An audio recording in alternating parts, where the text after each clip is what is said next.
പശ്ചിമേഷ്യയുടെ അശാന്തമായ കടൽ തീരങ്ങളിലേക്ക് ലോകത്തിന്റെ കണ്ണുകൾ വീണ്ടും ഭീതിയോടെ തിരയുകയാണ്. ആഗോള ഊർജ്ജ വിതരണത്തിന്റെ സിരയെന്ന് വിശേഷിപ്പിക്കപ്പെടുന്ന ഹോർമുസ് കടലിടുക്കിൽ രൂപപ്പെട്ട തടസ്സങ്ങൾ നീക്കുന്നതിനായി യൂറോപ്പിലെ ഏറ്റവും കരുത്തുറ്റ യുദ്ധക്കപ്പലായ ചാൾസ് ഡി ഗാൾ ചെങ്കടലിൽ നിലയുറപ്പിച്ചിരിക്കുന്നു. സൂയസ് കനാലിന് തെക്ക് ഭാഗത്തേക്ക് ഫ്രഞ്ച് വിമാനവാഹിനി കപ്പൽ നീങ്ങുന്നത് കേവലം ഒരു സൈനിക അഭ്യാസമല്ല, മറിച്ച് പശ്ചിമേഷ്യയിലെ മാറുന്ന നയതന്ത്ര സൈനിക സമവാക്യങ്ങളുടെ വ്യക്തമായ സൂചനയാണത്. ഇറാന്റെ ഭാഗത്തു നിന്നുള്ള ഭീഷണികൾ വർദ്ധിക്കുകയും അന്താരാഷ്ട്ര നാവികപാതകൾ നിശ്ചലമാകുകയും ചെയ്ത സാഹചര്യത്തിൽ ഫ്രാൻസും ബ്രിട്ടനും സംയുക്തമായി നടത്തുന്ന ഈ നീക്കം ലോക സാമ്പത്തിക ക്രമത്തെയും സുരക്ഷയെയും എങ്ങനെ ബാധിക്കുമെന്നത് ഗൗരവകരമായ ചർച്ചകൾക്ക് വഴി തുറന്നിരിക്കുകയാണ്. ഫ്രഞ്ച് സായുധ സേന കഴിഞ്ഞ ബുധനാഴ്ച ഔദ്യോഗികമായി സ്ഥിരീകരിച്ച ഈ വിന്യാസം ഒരു വലിയ സൈനിക നീക്കത്തിന്റെ പ്രാരംഭഘട്ടമാണ്. ആണവോർജ്ജത്തിൽ പ്രവർത്തിക്കുന്ന ചാൾസ് ഡി ഗാൾ വിമാനവാഹിനി കപ്പലിലും അതിന്റെ അകമ്പടി കപ്പലുകളും സൂയസ് കനാലിന് തെക്കോട്ട് നീങ്ങുന്നത് ഫ്രാൻസിന്റെ സമീപകാല ചരിത്രത്തിലെ അത്യപൂർവമായ നടപടിയാണ്. സാധാരണഗതിയിൽ മെഡിറ്ററേനിയൻ കടലിലോ അല്ലെങ്കിൽ മറ്റ് സുരക്ഷിത മേഖലകളിലോ നിലയുറപ്പിക്കുന്ന ഫ്രഞ്ച് നാവികസേന ഇത്രയധികം പ്രകോപനപരമായ ഒരു മേഖലയിലേക്ക് തങ്ങളുടെ ഏറ്റവും വലിയ ആയുധത്തെ അയക്കുന്നത് സ്ഥിതിഗതികളുടെ ഗൗരവം വ്യക്തമാക്കുന്നു.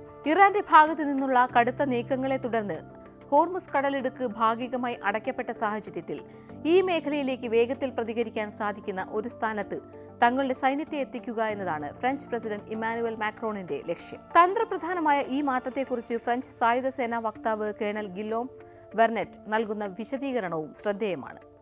സൂയസ് കനാലിന് തെക്കോട്ട് പോകുക എന്നത് ഫ്രാൻസിനെ സംബന്ധിച്ചിടത്തോളം പുതിയൊരു തന്ത്രമാണ്. ഭൂമിശാസ്ത്രപരമായി നോക്കിയാൽ ഹോർമുസ് കടലിടുക്കിനോട് കൂടുതൽ അടുത്തു നിൽക്കുന്നതിലൂടെ ഏത് അടിയന്തര സാഹചര്യത്തിലും മിനിറ്റുകൾക്കുള്ളിൽ പ്രതികരിക്കാൻ സൈന്യത്തിന് സാധിക്കും. യുദ്ധക്കപ്പലുകൾ ദൂരെയുള്ള തുറമുഖങ്ങളിൽ നിന്ന് എത്തിക്കുന്നതിനേക്കാൾ ഭീഷണി നിലനിൽക്കുന്ന മേഖലയ്ക്ക് തൊട്ടടുത്ത് നിലയുറപ്പിക്കുന്നത് ശത്രുരാജ്യങ്ങൾക്ക് നൽകുന്ന പ്രതിരോധ സന്ദേശം ചെറുതല്ല.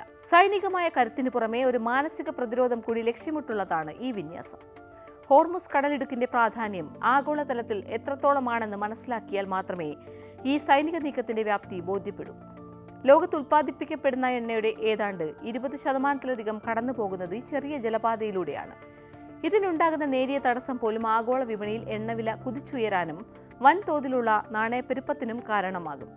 നിലവിൽ ഇറാന്റെ ഭാഗത്തു നിന്നുള്ള ഭീഷണിയെ തുടർന്ന് ഇൻഷുറൻസ് കമ്പനികൾ കപ്പലുകൾക്ക് ഈ പാതയിലൂടെ സഞ്ചരിക്കാൻ വൻതുക പ്രീമിയം ഈടാക്കുന്നുണ്ട്. ഈ ചരക്ക് നീക്കത്തെ പൂർണ്ണമായും തളർത്തിയിരിക്കുകയാണ് ഇപ്പോൾ. ഇൻഷുറൻസ് തുക വർദ്ധിച്ചതോടെ പല കപ്പൽ കമ്പനികളും ആഫ്രിക്കൻ വൻകര ചുറ്റിയുള്ള ദൈർഘ്യമേറിയ പാത തിരഞ്ഞെടുക്കാൻ നിർബന്ധിതരായി.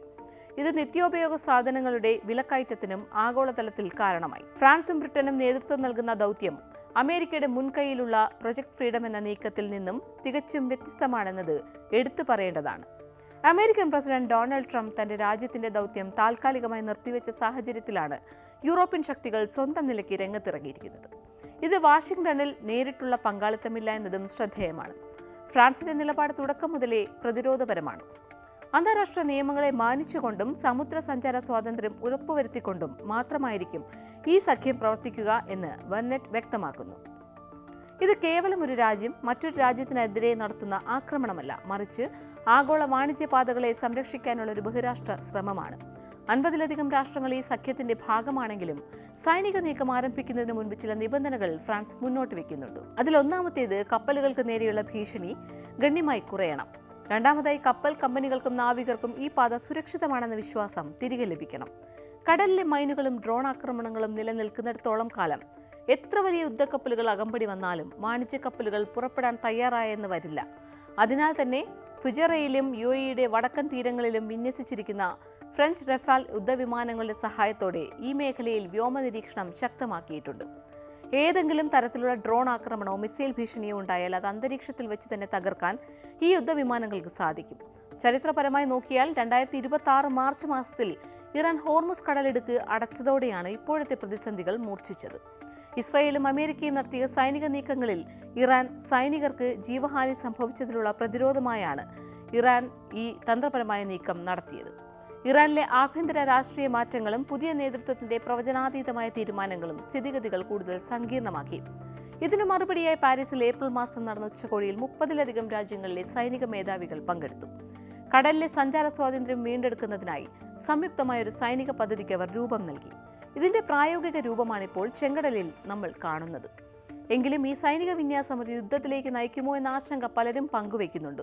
ഒരു വിമാനവാഹിനി കപ്പലിൽ മേഖലയിലേക്ക് വരുന്നത് സമാധാനത്തിനുള്ള ശ്രമമാണെന്ന് അവകാശപ്പെടുമ്പോഴും അത് ശത്രുവിനെ സംബന്ധിച്ചിടത്തോളം വലിയൊരു പ്രകോപനമായി മാറാം. റഷ്യയുടെയും ചൈനയുടെയും നിലപാടുകൾ ഇക്കാര്യത്തിൽ നിർണായകവുമാണ്. ഇറാന്റെ അടുത്ത സുഹൃത്തുക്കളായ ഈ രാജ്യങ്ങൾ യൂറോപ്യൻ സഖ്യത്തിന്റെ നീക്കങ്ങളെ എങ്ങനെ കാണുന്നു എന്നത് പശ്ചിമേഷ്യയുടെ ഭാവിയെ സ്വാധീനിക്കും. കടലിലെ ഈ ശാക്തിക ബലാബലം ഒരു വലിയ ലോകയുദ്ധത്തിന് തിരികൊളുത്തുമോ അതോ നയതന്ത്ര ചർച്ചകളിലൂടെ പ്രശ്നം പരിഹരിക്കാൻ ഇറാനെ നിർബന്ധിതരാക്കുമോ എന്നതും കാത്തിരുന്ന് കാണേണ്ടിയിരിക്കുന്നു. ചുരുക്കത്തിൽ ചാൾസ് ടി ഗാളിന്റെ ഈ നീക്കം ആഗോള രാഷ്ട്രീയത്തിലെ അത്യന്തം അപകടകരമായ ഒരു ഘട്ടത്തെയാണ് സൂചിപ്പിക്കുന്നത്. ഊർജ്ജ സുരക്ഷയും നയതന്ത്ര ബന്ധങ്ങളും തമ്മിലുള്ള നൂൽപാലത്തിലൂടെയാണ് ലോകം ഇപ്പോൾ സഞ്ചരിക്കുന്നത്. സമാധാനപരമായ ചർച്ചകൾക്ക് വഴി തുറക്കാൻ ഈ സൈനിക സാന്നിധ്യം ഉപകരിക്കട്ടെ എന്ന് പ്രത്യാശിക്കാം. എങ്കിലും ആയുധങ്ങൾ തയ്യാറാക്കി വച്ചിരിക്കുന്ന ചെങ്കടലിലെ ഈ തീരങ്ങളിൽ നിന്നും സമാധാനത്തിന്റെ ഒരു തിരമാല എപ്പോൾ വേണമെങ്കിലും അഗ്നിപർവ്വതമായി മാറാമെന്ന യാഥാർത്ഥ്യം നാം മറന്നുകൂടാ. ലോകം മുഴുവൻ ഉറ്റുനോക്കുന്നത് വിവേകപൂർണമായ തീരുമാനങ്ങൾക്കായാണ്. കാരണം ഇവിടുത്തെ ഒരു ചെറിയ സ്ഫോടനം പോലും ലോകത്തിന്റെ ഏതോ കോണിലിരിക്കുന്ന സാധാരണക്കാരന്റെ അടുക്കളയിലെ ഇന്ധനവിലയെയും ഭക്ഷണത്തെയും ബാധിക്കുമെന്നതാണ് ഇന്നത്തെ ആഗോളവൽകൃത ലോകത്തിന്റെ സത്യം. ഓരോ നിമിഷവും പിന്നിടുമ്പോൾ പശ്ചിമേഷ്യയിലെ ഈ നീലക്കടൽ സമാധാനത്തിന്റെയോ അതോ വലിയൊരു വിനാശത്തിന്റെയോ സാക്ഷിയാകുമോ എന്ന് വരും ദിവസങ്ങൾ നിശ്ചയിക്കും. കൂടുതൽ വാർത്തകൾക്ക് news 18 Keralam YouTube channel subscribe ചെയ്യുക.